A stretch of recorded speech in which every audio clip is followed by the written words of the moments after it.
800 people with one mission, promoting a healthy environment. We are the West Virginia Department of Environmental Protection.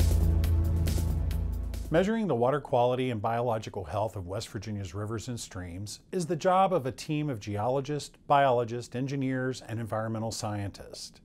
The Department of Environmental Protection's Watershed Assessment Branch, and as the DEP's Mike Huff found out recently, it's all about knowing where to look for clues. It might look like Jeff Bailey is panning for gold, but what he's looking for is actually far more valuable when it comes to determining streams' health. Benthic macroinvertebrates, or as they're more commonly known, bugs.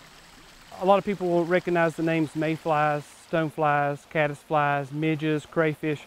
Those are all the organisms that live on the bottom of the stream. Where they are relegated to living solely in the stream, then they do not have the ability to get out of water quality issues. Therefore, any water quality variations that occur will cause an impact on the benthic macroinvertebrate population.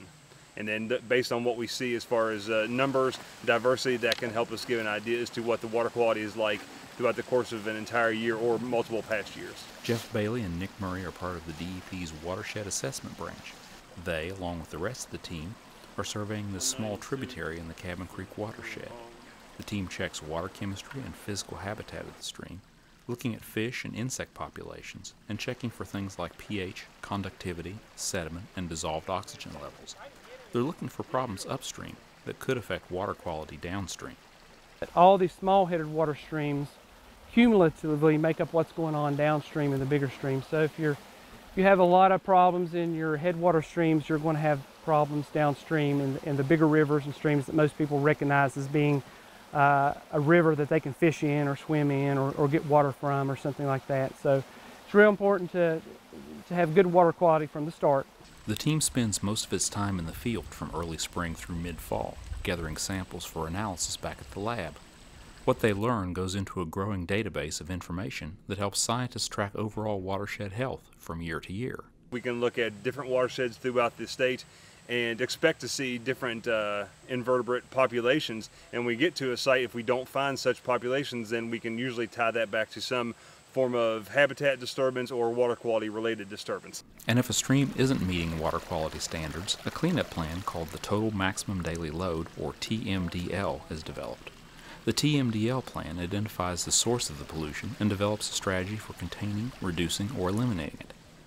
Along the Upper Kanawha Watershed, I'm Mike Huff for Environment Matters. West Virginia is divided into 32 major watersheds. Volunteers will once again take to the banks of the Kanawha River in September to help with cleanup. Last year, more than 100 volunteers collected roughly 3.5 tons of litter. The DEP's REAP program supplies volunteers with trash bags and gloves and arranges for the litter to be hauled away. This will be the 23rd year for the cleanup. Groups will be working at sites in Fayette, Kanawha, and Putnam counties. This year's Kanawha River Sweep will take place on September the 8th. If you live near a dam, especially downstream from one, how safe it is can be a major concern. That's why the DEP recently sponsored a one-day workshop for owners and monitors of dams. The workshop, held back on August the 11th in Berkeley Springs, focused on state regulations and dam owner responsibilities and liabilities, as well as things like maintenance issues, what causes dams to fail, and how to develop an emergency action plan. To find out more about how the DEP regulates non-coal impoundment dams, you can visit our website, dep.wv.gov, and click on the Water and Waste Management Inspection and Enforcement link. Coming up, a big thank you to the volunteers who make a lot of our cleanup efforts possible. And now, here's a look at some upcoming events. We're back in a moment.